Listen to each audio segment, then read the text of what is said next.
वर्णिवेशरमणीयदर्शनम् नन्दहासरुचिराननाम्बुजम् उदितं सुरनरोत्तमैर्मुदा धर्मनन्दनमहं विचिन्तये।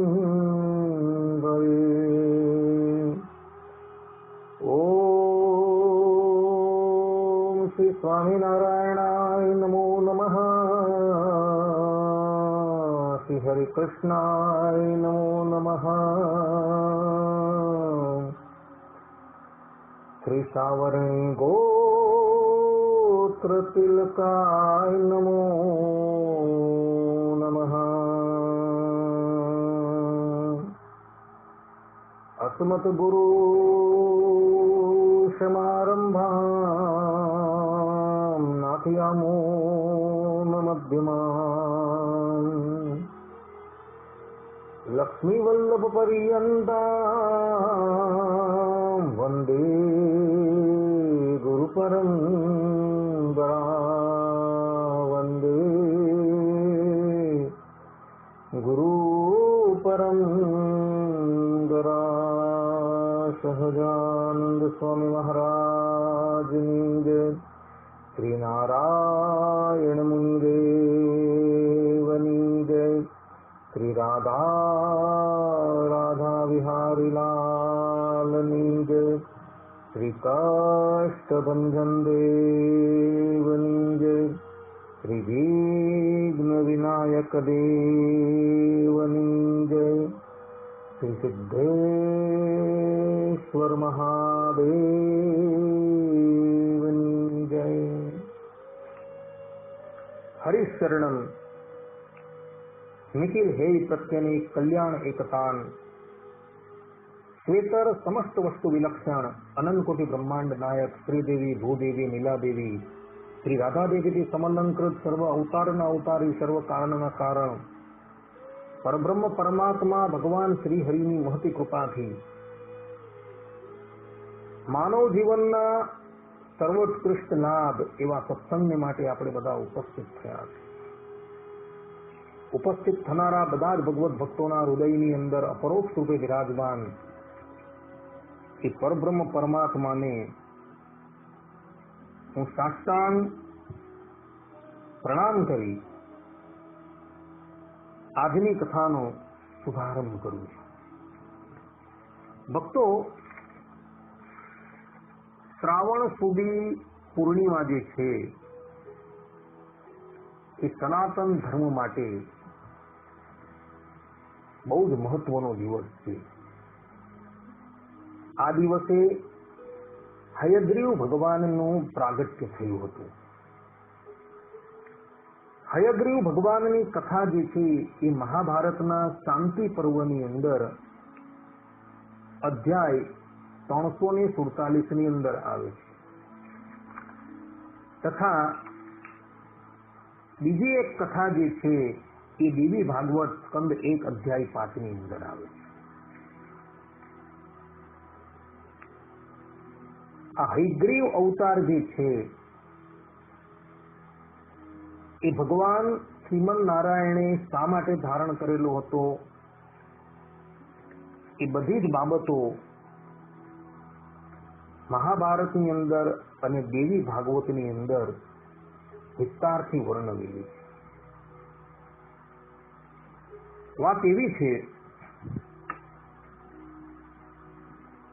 કે સૃષ્ટિની ઉત્પત્તિનો સમય હતો।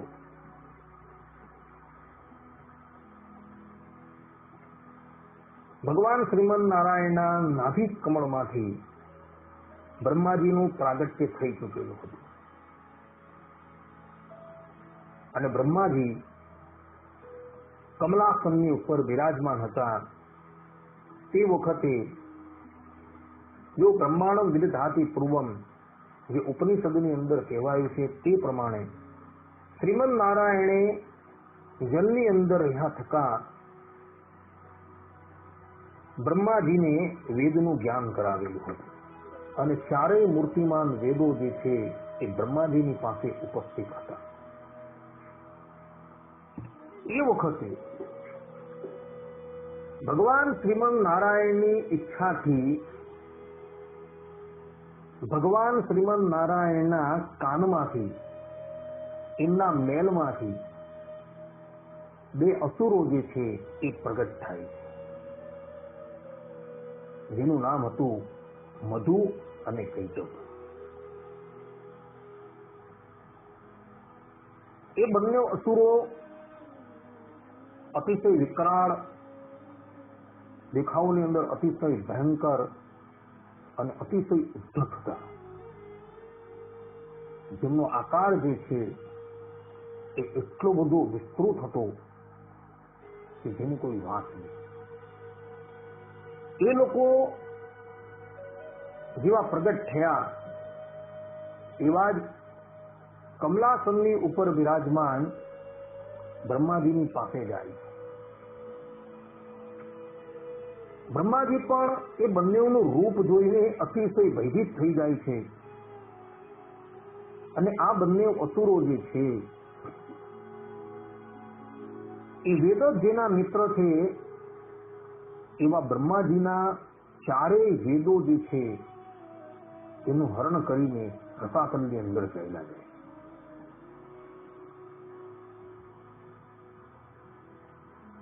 હવે વેદ જતા રહ્યા એટલે બ્રહ્માજી જે છે એ પોતે નેત્રહીન થઈ ગયા,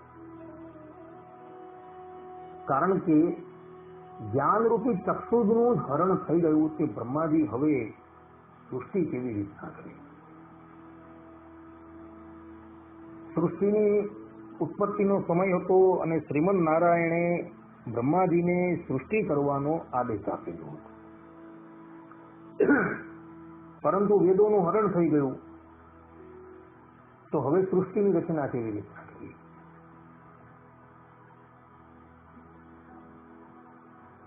એટલે બ્રહ્માજી જે છે એ ભગવાન શ્રીમન નારાયણની સ્તુતિ કરે છે કે પ્રભુ, આપે અમને વચન આપેલું હતું કે સૃષ્ટિની રચના કરતા થતા કોઈ પણ વ્યક્તિ તમારા આ કાર્યની અંદર વિઘ્ન ઉપસ્થિત કરશે તો હું પ્રગટ થઈને એ વિઘ્ન બાધા જે છે તેનું નિવારણ કરીશ. અત્યારે આ બંને દૈત્યો જે છે એ મારા ચક્ષુ સમાન વેદો જે છે તેનું હરણ કરીને ચાલ્યા ગયા, તો કૃપા કરીને અમને એ ચારેય વેદો જે છે એ પરત આપો. બ્રહ્માજીની વિનંતી સાંભળી શ્રીમન નારાયણ જે છે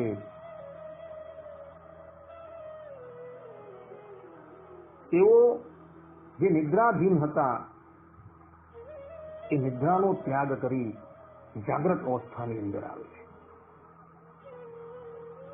અને પોતે એક અતિ અદ્ભુત મનુષ્ય અને અશ્વનું રૂપ ધારણ કરી રસાતલની અંદર જાય છે.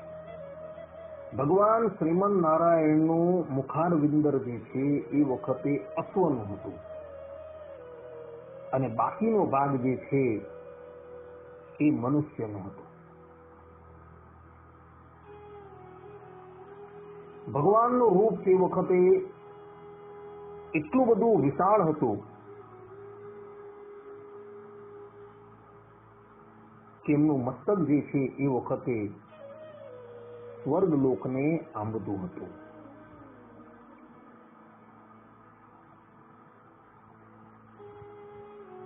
ભગવાન હયગ્રીવ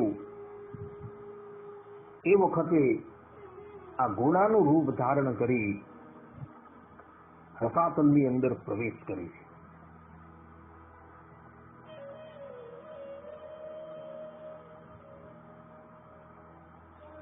અને ત્યાં જઈને ભગવાન હયગ્રીવ જે છે એ સામવેદનું ગાયન કરે છે. ભગવાનની જે આ વાણી જે છે એ વાણીનો સ્વર એટલો બધો અદ્ભુત હતો કે એમનો એ સ્વર જે છે એ સંપૂર્ણ રસાતલની અંદર ફેલાઈ જાય છે.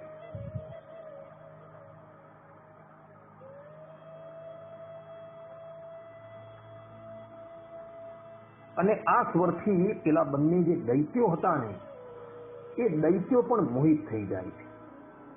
એટલે એ લોકો પોતે જે મૂર્તિમાન 4 વેદોને હરણ કરીને લાવેલા હતા એને બાંધે છે અને એને એક બાજુ ફેંકી દે છે. અને એ બંને દૈત્યો આટલો બધો સુંદર સ્વર જે છે એ કોણ આલાપે છે એ જોવા માટે જે જગ્યાએથી શબ્દ નીકળતો હતો એ દિશાની અંદર જાય છે. વેદોને મધુ અને કૈટભે બાંધીને રસાતલની અંદર એક ખૂણાની અંદર નાખી દીધા. એટલે ભગવાન હયગ્રીવ વેદોની પાસે જાય છે, વેદોને બંધનથી મુક્ત કરે છે અને 4 વેદોને લઈને બ્રહ્માજીની પાસે આવે છે અને બ્રહ્માજીને એ 4 વેદો જે છે એ સુપ્રત કરે છે. અને ત્યાર પછી મધુ અને કૈટભની પાસે જાય છે અને મધુ અને કૈટભને ભગવાન શ્રીમન નારાયણ મોતને ઘાટ ઉતારી દે છે. આ પ્રમાણેની હયગ્રીવ અવતારની કથા જે છે એ મહાભારતની અંદર શાંતિ પર્વના અધ્યાય 347ની અંદર જોવા મળે છે. દેવી ભાગવતની અંદર આ કથા જે છે એ ભિન્ન પ્રકારે જોવા મળે છે. દેવી ભાગવત સ્કંદ 1 અધ્યાય 5ની અંદર કલ્પ ભેદે કરીને આ કથા ભિન્ન પ્રકારની છે.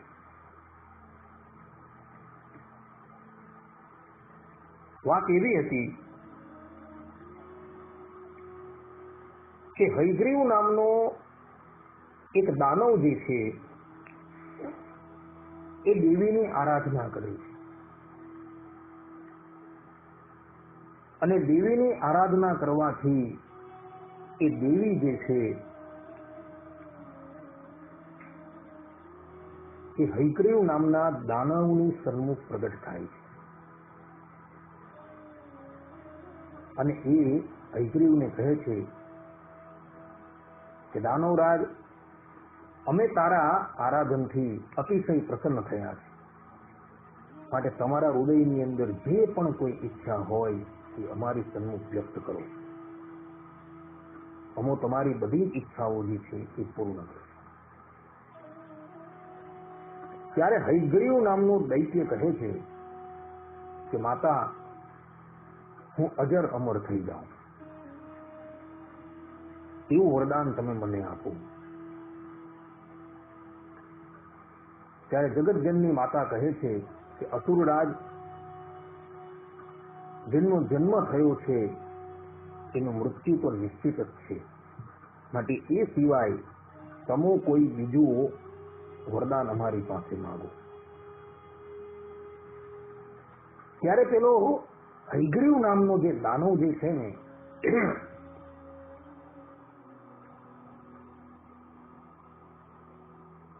એ માતાની પાસે એવો વર માંગે છે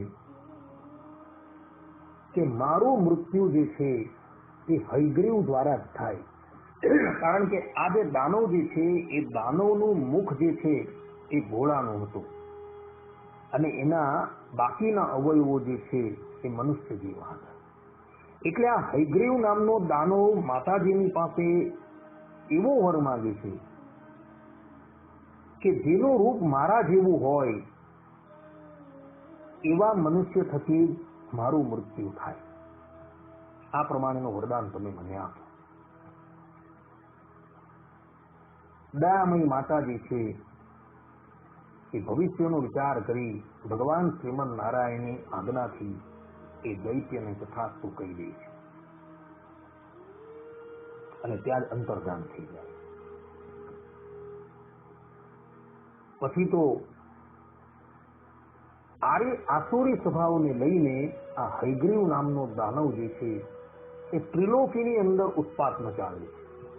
બધા જ દેવતાઓ જે છે એ દેવતાઓને પોતાના અધિકારમાંથી ભ્રષ્ટ કરી દે છે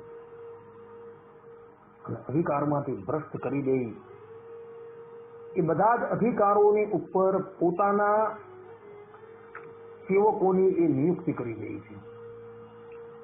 ત્રિલોકીની અંદર હાહાકાર મચી જાય છે. એટલે બધા દેવતાઓ દોડતા દોડતા શ્રીમદ નારાયણની પાસે આવે છે અને હયગ્રીવ દાનવ જે પ્રમાણે તેઓને કષ્ટ આપતો હતો એ બધું જ કષ્ટ જે છે એ દેવતાઓ ભગવાન શ્રીમદ નારાયણને નિવેદિત કરે છે.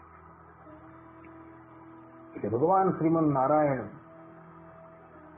એ હયગ્રીવ નામના દૈત્યને સમાપ્ત કરવા માટે એની પાસે પધારે છે. હયગ્રીવ નામના દાનવનું અને ભગવાન શ્રીમદ નારાયણનું ભયંકર યુદ્ધ થાય છે. હજારો વર્ષ પર્યંત ભગવાન શ્રીમદ નારાયણ અને હયગ્રીવ નામનું દાનવ જે છે એ ત્યાં લડતા રહે છે. પરંતુ હયગ્રીવ નામનો દાનવ જે છે એ દાનવ ભગવાન શ્રીમદ નારાયણથી જીતાતો નથી, કારણ કે દેવીનું વરદાન એને હોય છે. એટલે એ જીતાતો નથી. એ ભગવાન શ્રીમદ નારાયણ જે છે એ પોતે અતિશય શ્રમિત થઈ ગયા હોવાથી ત્યાંથી પુનઃ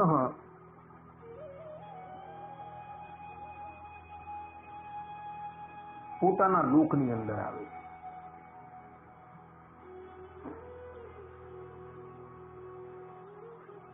અને ત્યાં આવી પદ્માસન લગાવી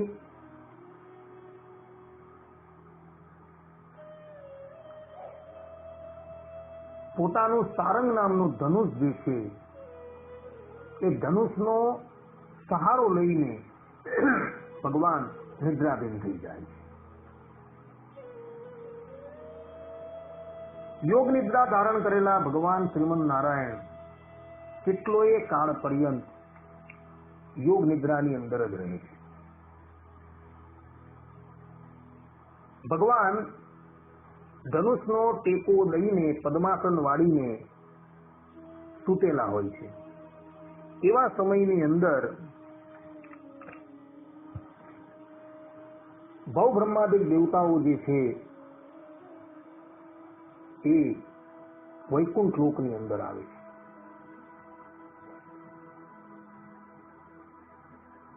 વૈકુંઠ લોકની અંદર આવીને એ લોકો જુએ છે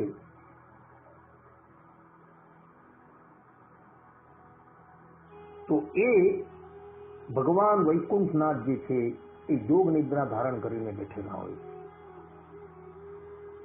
અને એમના બે હાથ જે છે એ ધનુષની ઉપર હોય છે અને ધનુષનો ટેકો દઈને ભગવાન પોતે સૂતેલા હોય છે. તે વખતે ભગવાને ધનુષની દોરી જે છે એ છોડેલી હોતી નથી અને એને લઈને પેલું ધનુષ જે છે એ સહેજ ઝૂકી ગયેલું હોય છે. બહુ બ્રહ્માંડિક દેવતાઓ વિચાર કરે છે કે ભગવાનને નિદ્રામાંથી જગાડવા કેવી રીતના. તેઓ થોડો સમય તો ત્યાં ઉભા રહ્યા અને ભગવાન શ્રીમદ નારાયણ નિદ્રામાંથી જાગ્રત અવસ્થાની અંદર આવે એની રાહ જોતા થતા ત્યાં જ એ લોકો ઉભા રહે છે. ઘણો કાળ વ્યતીત થાય છે, પરંતુ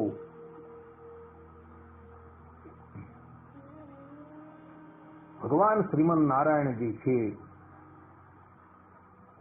એ જાગ્રત અવસ્થાની અંદર આવતા નથી. એટલે બ્રહ્માજી જે છે એ વિચાર કરે છે કે ભગવાનને હવે જાગ્રત અવસ્થાની અંદર કેવી રીતના લાવવું. એટલે એ એક યુક્તિ કરે છે. એક વ્રમી નામનો જે કીડો હોય છે ને, એ કીડાને બ્રહ્માજી પોતાની પાસે બોલાવે અને કીડાને આજ્ઞા કરે છે કે ભગવાન શ્રીમન નારાયણ જે ધનુષનો સહારો લઈને સૂતેલા છે એની દોરી જે છે એ તું કાપી નાખ,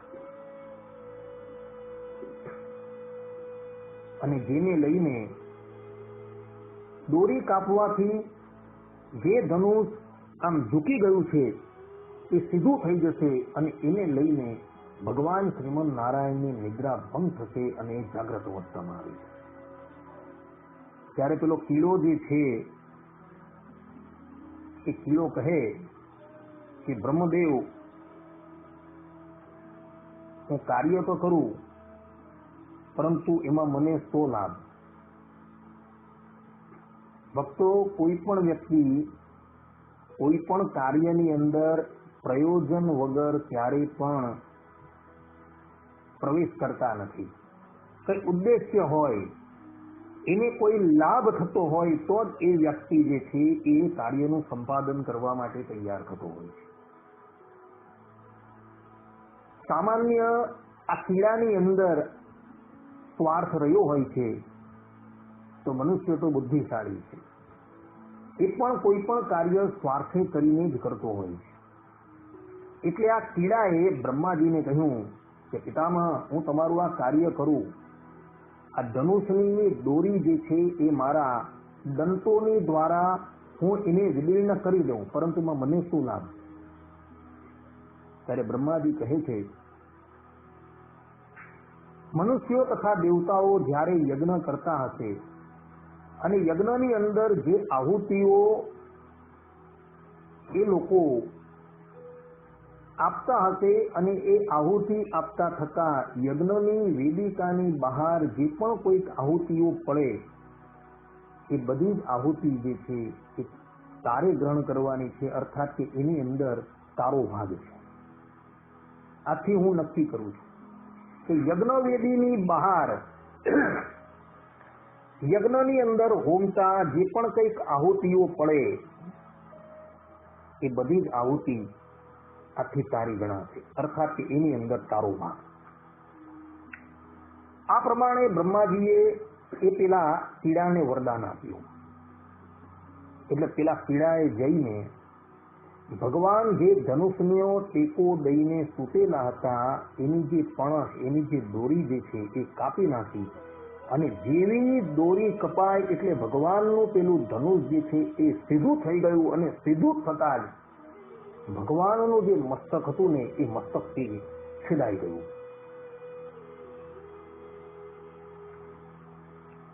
ધનુષ ઝુકાવીને ભગવાન પોતે પદ્માસન વાળીને સૂતેલા હતા,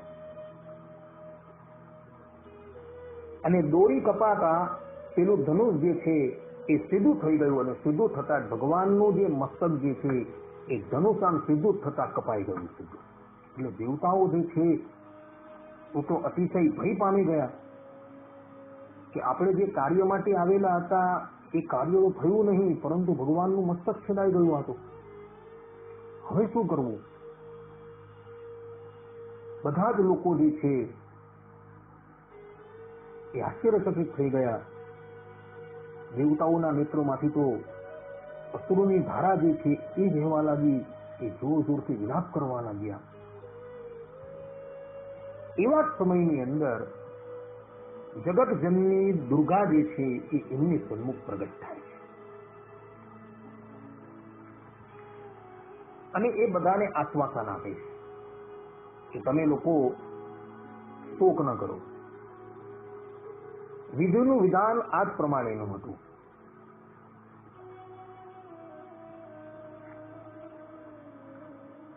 દેવતાઓ જગતજનની માં દુર્ગાને કહે છે કે માતા, આમાં વળી વિધિનું વિધાન શું હતું? ત્યારે જગતજનની માતા દુર્ગા કહે છે કે દેવતાઓ, આની અંદર અર્થાત કે ભગવાનનું જે મસ્તક કપાયું, એ મસ્તક કપાવવાની અંદર લક્ષ્મી દેવીનો ભગવાનને શાપ હતો, અને એ શાપ હતો એને લઈને ભગવાનનું મસ્તક જે છે એ છીડાઈ ગયું. દેવતાઓ કહે કે માતાજી, એમાં વળી લક્ષ્મીજીએ પોતાના પ્રિયતમ શ્રીમન નારાયણને શાપ આપેલો હતો. એ શાપ શા માટે આપેલો હતો? ત્યારે જગતજનની દુર્ગા કહે છે કે એક દિવસની વાત છે, શેષ શૈયાની ઉપર વિરાજમાન ભગવાન શ્રીમન નારાયણ લક્ષ્મીજીને જોઈને હસવા માંડે છે. આમ તો ભગવાનનું મુખારવિંદ હંમેશા પ્રસન્ન જ હોય છે, પણ એ વખતે લક્ષ્મીજીને જોઈને ભગવાન જે છે એ કિંચિત હસી પડે. એટલે લક્ષ્મીજીને એવી શંકા થાય છે કે ભગવાન શ્રીમન નારાયણને પોતાના રૂપનો ગર્વ છે, અને મારું રૂપ જે છે એ એમના રૂપની તુલનાની અંદર કદાચ કદરૂપું હશે, અને એને લઈને શ્રીમન નારાયણ જે છે એ મને જોઈને હસવા લાગ્યા. એટલે લક્ષ્મીજી ક્રોધાયમાન થઈ જાય છે, અને ક્રોધાયમાન થઈને એવો શ્રીમન નારાયણને શાપ આપી દે છે કે પ્રભુ, તમે મારા રૂપને જોઈને હસો છો, માટે જાઓ હું તમને શાપ આપું છું, તમારું મુખ જે છે એ ઘોડાનું થઈ જાય. ભક્તો, લક્ષ્મીજી પતિવ્રતા નારી છે. પતિવ્રતા નારી ક્યારેય પણ પોતાના ભર્તાની સામુ ક્રોધ ન કરે. પતિવ્રતા નારીનો એવો સ્વભાવ હોય છે કે ક્યારેય પણ એ પોતાના ભર્તાને કડવા વેણ પણ બોલતા નથી. અને આ તો પતિવ્રતાની અંદર શિરોમણી છે. એ ક્યારેય પણ પોતાના ભર્તાને શાપ ન આપે, પરંતુ શાપ આપ્યો એની અંદર પણ કારણ જે છે એ ભિન્ન છે. કારણ કે પેલા હયગ્રીવ નામના દાનવને મારવાનો છે, અને હયગ્રીવ નામનો દાનવ જે છે, જે ત્રિલોકીની અંદર ઉત્પાત મચાવતો હતો, અને જેનું મૃત્યુ કેવલ ને કેવલ જેનું મુખ ઘોડાનું હોય એના થકી જ એનું મૃત્યુ થશે એવું એને વરદાન હતું. એટલે ભાવિ લીલાનો વિચાર કરીને જગત જનની માતા લક્ષ્મીજીએ શ્રીમન નારાયણને શાપ આપેલો, અને શાપની અંદર એવું કહ્યું હતું કે તમારું મુખારવિંદર જે છે એ કપાઈ જાઓ, અને એના સ્થાનની ઉપર ઘોડાનું મુખ જે છે એ લાગે. અને એ શાપના કારણે અત્યારે શ્રીમન નારાયણનું મુખારવિંદર જે છે કપાઈ ગયું છે.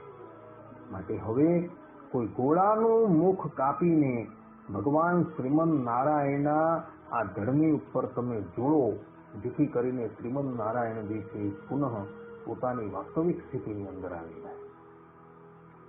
આ પ્રમાણે દેવીએ આજ્ઞા કરી, એટલે દેવતાઓ એ ઘોડાનું મસ્તક કાપીને ઉપસ્થિત થાય છે, અને એ ઘોડાનું મસ્તક જે છે એ ભગવાન શ્રીમન નારાયણના ધડની ઉપર જોડવામાં આવે છે. અને જેવું મસ્તક ધડની ઉપર જોડાય છે, એટલે શ્રીમન નારાયણ આળસ મળવીને ઉભા થાય છે. પોતાની સન્મુખ દેવતાઓને ઉપસ્થિત થયેલા જોઈ ભગવાન શ્રીમન નારાયણને એ બધા જ દેવતાઓ જે છે એ પોતાની વ્યથા જે છે એ કહે છે. અને ભગવાન શ્રીમન નારાયણ પછી હયગ્રીવ નામના દૈત્યનો વધ કરવા માટે એની પાસે આવે છે. હયગ્રીવે જોયું કે મારા જેવા મુખવાળો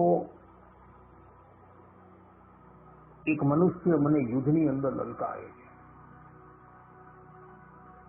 હયગ્રીવ નામનો દાનવ ગદા લઈને ભગવાન શ્રીમદ નારાયણનો સામનો કરવા માટે રણ મેદાનમાં આવે છે.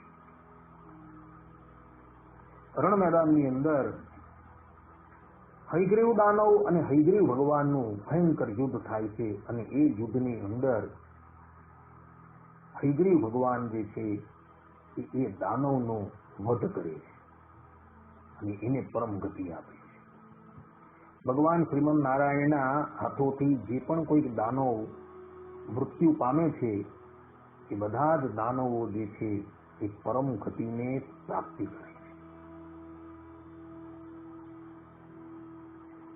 ત્યારબાદ ભગવાન શ્રીમદ નારાયણ જે છે એ હયગ્રીવનું રૂપ ત્યાગ કરે છે અને પોતાના મૂળ રૂપની અંદર આવી જાય. આ પ્રમાણેની કથા ભક્તો દેવી ભાગવતની અંદર જોવા મળે છે. અને ભગવાન શ્રીમદ નારાયણે આ હયગ્રીવનું રૂપ જે છે એ શ્રાવણ સુધી પૂર્ણિમાને દિવસે ધારણ કરેલું હતું. અર્થાત કે શ્રાવણ સુધી પૂર્ણિમાને દિવસે એ શ્રીમદ નારાયણ હયગ્રીવ રૂપે પ્રગટ થયા હોવાથી શ્રાવણ સુધી પૂર્ણિમા જે છે એ હયગ્રીવ જયંતીના નામથી ઓળખાય છે. એ દિવસે બધા જ લોકો જે છે એ હયગ્રીવ ભગવાનનું પૂજન કરે છે. ભક્તો, આ હયગ્રીવ ભગવાનની કૃપા હોય ને, અર્થાત કે જે મનુષ્ય હયગ્રીવ ભગવાનની ઉપાસના કરે છે ને, એ મનુષ્ય હયગ્રીવ ભગવાનની કૃપાથી વેદ વેદાંગનો પ્રારંગત પંડિત થઈ જાય છે. ભણતા વિદ્યાર્થીઓને ખાસ વિનંતી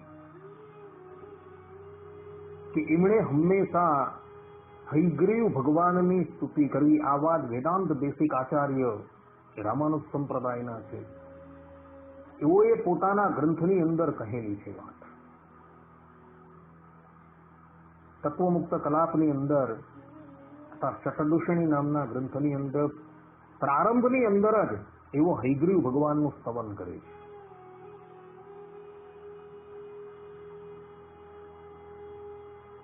ત્યાં સ્પષ્ટ રૂપે વેદાંત દેશિક આચાર્ય પોતે કહે છે કે એ હયગ્રીવ ભગવાનની ઉપાસના કરવાથી મનુષ્ય જે છે એ વેદ વેદાંગનો પ્રારંગત પંડિત થઈ જાય છે. આથી ભણતા વિદ્યાર્થીઓએ તો હયગ્રીવ ભગવાનની અને માતા સરસ્વતીની સ્તુતિ કરવી, જેથી કરીને એ વિદ્યાર્થીની અંદર વિદ્યા જે છે એ સમાહિત થઈ જાય. કારણ કે હયગ્રીવ ભગવાને વેદોની રક્ષા કરી હતી, વેદોનો ઉદ્ધાર કરેલો હતો અને વેદોનો ઉદ્ધાર કરેલો હોવાથી એ હયગ્રીવ ભગવાનનું સ્તવન કરવાથી મનુષ્યની અંદર વિદ્યા જે છે એ સમાહિત થઈ જાય છે. માટે બધા જ વિદ્યાર્થીઓ હંમેશા વિદ્યાનો અભ્યાસ કરે એ પહેલા એમણે હયગ્રીવ ભગવાનનું સ્તવન અવશ્ય કરવું જોઈએ તથા સરસ્વતી દેવીનું પણ સ્તવન અવશ્ય કરવું જોઈએ. કારણ કે એમનું સ્તવન કરવાથી મનુષ્ય જે છે એ પોતે વિદ્યાવાન થાય છે. માટે વિદ્યાર્થીઓ હયગ્રીવ ભગવાનનું સ્તવન અવશ્ય કરે. ચાહે કોઈ પણ વિદ્યા હોય, એ વિદ્યાની પ્રાપ્તિ કરવી હોય તો હયગ્રીવ ભગવાનનું સ્તવન અવશ્ય કરવું,